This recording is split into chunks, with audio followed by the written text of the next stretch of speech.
जेव्हा वडापाव खात होतो, लोक टोमणे मारत होते, घरचे शिवे देत होते, हा जे पार अवकात काढत होते, तेव्हा मी नशिबान दिसलो नाही लोकांना.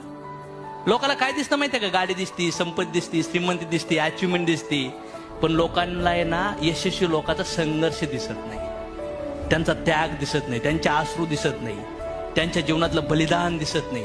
त्यांनी रात्री जागून काढल्यात, त्यांच्या डोळ्यातले अश्रू त्यांच्या ताटात पडले असतात, माहिती तुम्हाला.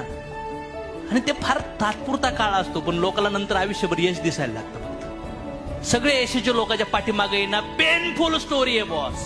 जर तुम्ही पेनफुल स्टोरी तुमची बनली ना, तर शेकडो हजारो लोक तुमची यशाच्या स्टोऱ्या लोकांना प्रोजेक्टरवर सांगत फिरतील की चला हा माणूस असा आहे. Choosing very important. मग चूज करा. व्हॉट एव्हर परिस्थिती, काय परिस्थिती आहे, काय भूतकाळात आहे, काय गमवलंय, काय घेणं देणं नाही.